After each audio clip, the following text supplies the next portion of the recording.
When my husband passed away and began communicating with me from the other side, I was fortunate in that I already believed in the afterlife. So I didn't doubt my experience. It was still shocking in the sense that I didn't know exactly what he could do and how it would unfold, but I knew that he wasn't dead and I knew that he wasn't gone. But it was a whole new world that opened up to me. And I didn't make any assumptions about what might happen. I was just approaching it completely open minded, going day by day with it. Okay, so in this video, I want to talk about what you can and cannot expect from the relationship like this through the veil.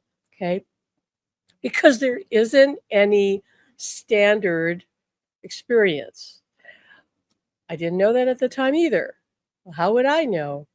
I only found out about it because I started meeting other people who themselves were having ongoing contact with their loved one after they passed, especially those who were partners and spouses, because that contact can be on a whole other level because it can be even physical, even intimate.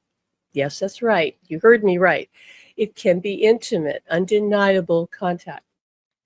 And we're just really learning about all that's possible as people feel more emboldened to speak up, maybe not publicly, but they're certainly reaching out to me privately on through email or in my Facebook group, Love and Life After Death, where I've been sharing my journey with my husband, Alan, since he passed in August of 2020. So we're past, 4 years now, like of his passing, his crossing over. And we're going into our fifth year. And now we're teaching people how to connect through the veil, because this isn't about psychic development, because I know a lot of people who are grief-stricken are rushing out taking mediumship classes, and that's all well and good. I wouldn't ever discourage anybody from learning such things. But what they're finding, many of them are finding, is that that's not enough to have the experiences that I've seen people having. And I want to talk about what you can expect and cannot expect. But a lot of it is based on what are your beliefs, because beliefs create your experience. And some of you have heard of that saying, right? Law of attraction, what you put out is what you get back. Well, that's where that comes from. So if you believe that you can have this contact, then you literally are opening the door to it, because your beliefs are allowing you to have the experience. And if you believe it's impossible, then you're closing the door to that experience. At the very least, you're making it harder for your loved one across the veil to connect, because as you can imagine, if you believe in this, then you're cooperating. Not only that, you're probably paying attention because you believe what you're experiencing, because you're open and willing and have at least initially, hopefully, suspended your disbelief and saying, okay, let me just see what this is about. Because if you're afraid of what you might experience, then that too is going to create a wall. Then the challenge here is that people don't know this. They don't understand that their beliefs create their experience of reality. That's just how it is. You can't get around it, because that's one of the laws of creation. What you put out is what you get back. What you believe is what you're going to experience. It's directly related, right? So in order to have this relationship, that's the first piece that you have got to understand, that your beliefs are either going to limit your ability to connect, or it's going to make it easier. It's going to allow it to unfold in its own timing, because every relationship is going to be unique and it's going to have its own timetable. There's no set parameters with this, right? Because your loved one on the other side is unique. You are unique. Don't you think your relationship would be unique? It absolutely is, right? So they're going to do what they can to learn and evolve, because spirits are always evolving on the other side. We are all evolving, whether we're on the other side or in a body. We're actually existing in both places, but that's a discussion for another time. But you really are an eternal being who's expressed only a tiny portion of themselves into this life. So the you here in the body is learning and growing, and on the other side, you continue to live and grow, and they're doing the same. So they're learning how to lower their frequency and to connect with us, and we're learning how to raise our frequency. So your mileage is going to vary depending upon your belief system, right? Like if and whether you have fears about this, because if you have fears, again, you're putting that out to the universe, and the universe has to give you something to fear because it's going to match what you're putting out. If you just grasp that one thing, you will be able to go through this experience with grace, ease, and joy. But first, you must know that you are creating it. No, you're not imagining it. It's not a fantasy you're creating. You are opening the door to the other side, because the way we interact with the spirit world is through our imagination. That's what imagination is for. It is not make-believe. It is the conduit, the pipeline, the passageway between the physical world and the spirit world. And that's how they give us these downloads or these insights or these experiences that just happen, and people see things or feel things or hear things because it's coming through your imagination. It's not coming through your conscious, logical mind making it up. Okay. It's you, your higher self communicating with you, or a spirit communicating with you, a guide or angel, right? It is through your imagination. So what you can expect from an interdimensional relationship, again, is going to be unique to you, but let me give you some basic information about it. Okay. You can expect that in the early days of their transition, early days meaning the first days, weeks, months, up to a year, maybe at the most year and a half, that they have more residual earth energy, is what I call it, to make contact. So it's easier for them to even materialize briefly or touch you, make things happen in your home. Now, those things can still continue once they fully transition, meaning that they've pulled all of their energy over to the other side and now they're there. They can still do that, but only if you and I have raised our vibration, that we've drawn closer to the fifth dimension. We cannot be in the fifth dimension because to do that, you have to drop your body. But if our frequency is high enough, then we can still connect, because they don't have to come down as far. They have to lower their vibration to connect to us in this reality, right? And when the early stages, they have the ability to do that, what they can do, because they don't have to come down as far. Because they're kind of here, they're kind of still in this space where we are. So it's easier. But when they cross over fully, then now the gap is wider between our frequency, if we haven't risen it, and theirs. So, it's just challenging. They'd have to really develop themselves more fully to break through. But if you rise up in your consciousness, in your vibration, you let go of all your limiting beliefs and your trauma, you've processed it, you've released it, right? And therefore you are a clearer channel. You can perceive them more easily, and your beliefs are not filtering your experience, because this is another thing that people don't understand. Everything you experience has to come through a certain, you might want to call it a belief barrier. It's like it's not really a film or in that way, but it's almost like that, like a filter. Okay.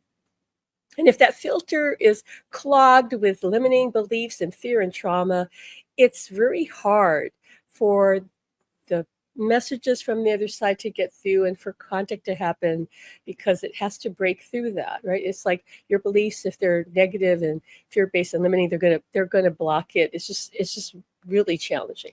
But if you zero that out and you don't have any limiting beliefs, like I don't have any limiting beliefs, then anything is possible. And it's easier for them, therefore, to communicate in whatever way they can or they're able to, and whatever way you're open to. So there's that, like in the early days that you can have experiences, and some of them can be quite profound. Then you need to raise your vibration later in order if you want to continue that. Now, that said, you could have some extraordinary experiences. And I know people who've had them, like extraordinary, if you want to call it visitations or contact experiences, whatever you want to call it, you can have extraordinary events occur. And the challenge you then face is that you are, because you're only human, your tendency is going to be to want more of that, or want to top that, or want to repeat that. And that may not happen. And when I coach people in our Supernatural Love Academy, I remind them, I have to kind of remind people constantly, is to let go of expectations, because you are limiting yourself when you expect a repeat of what happened. Because what if they could deliver something even grander? But you're saying, no, I want that experience that I just had the other night because it just blew my mind. I want that again. It is unlikely to happen. And here is why. Everything is always changing. Everything is always evolving. You are evolving. You're never the same person minute to minute. Okay. You're just not. Certainly, you're not the same day to day. You might not realize it that you're different. You might feel the same. Sometimes you do realize that you've changed. You feel a subtle difference. Sometimes people go through a tremendous amount of change. I know I certainly did when I had my spiritually transformative experience, which is a type of near death experience. And my voice changed, and became very different. I became very confident when I hadn't been confident before, when I'd been insecure. So change is possible because we're always changing. So this means that you cannot really repeat what you experienced a day ago, a week ago, even 5 minutes ago, because you're in a new place in your existence. Think about that. Does that make sense? Like you just cannot, no matter how incredible something was that happened, you cannot duplicate it. And if you insist on it, then you're limiting yourself, because you're not giving the other side, or even yourself, the wider leeway, right, to give you something that could be even more profound and could blow your mind even further. So why would you do that, right? So I constantly telling people, have no expectation except that whatever happens will be for your highest good. Okay, that whatever happens means that you're growing and expanding. Whatever happens is going to continue to help you to develop the relationship. If you let go of expectations and any insistence on any particular outcome, then you will have a faster journey. But although speed's not the issue here, right? Because life is a journey, not a destination. But you will know that you're going as fast as you can if you're not resisting and insisting on certain things being a certain way, because that puts you in resistance. That means you're going against the flow of your life. So there is no limit to what you can experience except what you believe. And the other thing you need to keep in mind is that most of the people in your life are not going to understand this or support you in this. You're lucky if you have a few people who completely, and I don't mean just tolerate this idea, but they're completely supportive and help you to affirm this, right? They're not questioning you, they're not doubting it. They completely are in your corner. That, in my view, is the most critical factor to whether somebody is successful at this. And it's not spoken about a lot, okay? Because the reason it's key that you have people around you that you can communicate with on a regular basis, okay? And it doesn't have to be in person. It could be on by phone. It could be on Facebook Messenger. It can be in a chat group. Like we have a Telegram chat group for our students. It can be that way.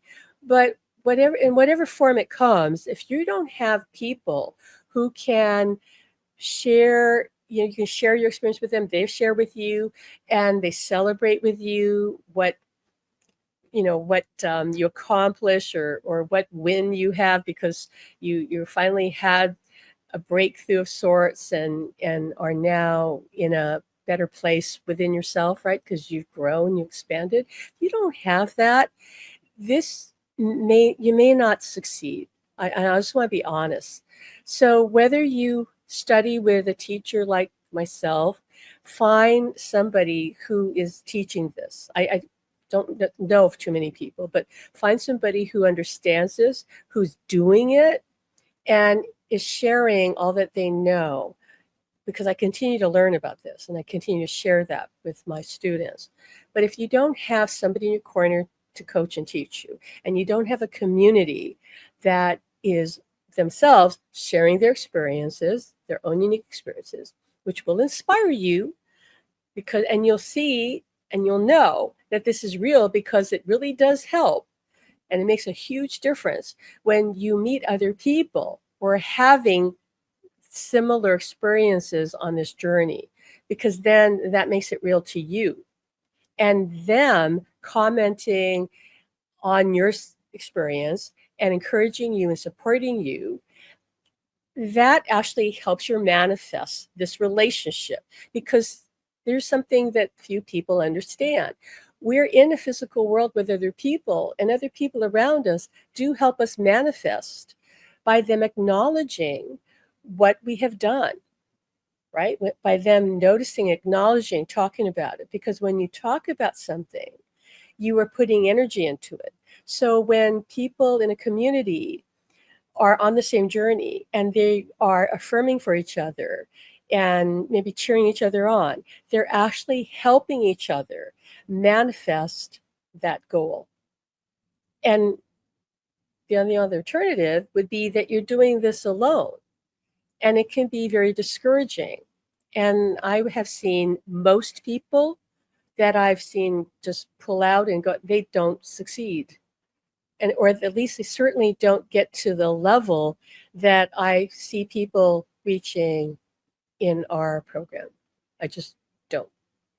And so those are the things that you can expect, or things that you might want to think about if you are wanting to continue a relationship across the veil, whether that's with a partner or another loved one, a friend, right? It can be a sibling, it can be a parent, it can be a child, doesn't matter. That's what you have to look forward to, right? It's not an easy journey. I would never sugarcoat it to anybody, because primarily, the factor here is your beliefs. You have to evaluate that. If your beliefs are negative and fear-based, you probably won't go very far, because that's just going to shut things down. It shuts the flow of the energy. It just shuts off communication across the veil, unless they're very, very strong, which again, they can be in the early days. But eventually you have to rise up. And I've seen this time and again, where people have this initial strong contact in the early days when their loved ones have that residual energy to come through. And when that fades, then what happens, which breaks my heart because I know it doesn't have to be this way, what happens is that people assume that their loved one has moved on. They assume that they don't want to continue with them, when nothing could be further from the truth in most cases. Alice says in almost all cases, because we can continue our relationships, but you and I, need to heal ourselves of our limiting beliefs and our unprocessed trauma. And we must raise our frequency, raise our vibration. It has nothing to do with being psychic. There are plenty of profoundly psychic people who do not have a high vibration, who are carrying a lot of trauma and limiting negative beliefs. I know this for a fact because I've worked with psychics for 37 years now and used to run psychic fairs and hire people for the store I used to work for. So I've seen a lot. I haven't seen it all, but I've seen a lot. And I am bringing to you here in this channel what I've learned, what I'm still learning, because I want to leave this information with all of you before I exit this world. That's my mission. So if you enjoyed what you heard today and you want to learn more, we've done tons of videos on spirit communication, continuing relationships across the veil. Check them out. Subscribe to our channel. If you really are serious about raising your frequency and connecting with loved ones and guides and angels across the veil for your spiritual development, which is what you're here for, then join our academy, right? Or at the very least, join our Facebook group, Life and Love After Death. Right. Well, that's all for now. We wish you a wonderful morning, afternoon, evening, wherever you are in the world. And just remember that your loved ones are always with you. They haven't gone anywhere. That's impossible because everything is here and now. There's only this moment, and there's only right now. Okay. Lots of love until next time. All right. Bye-bye.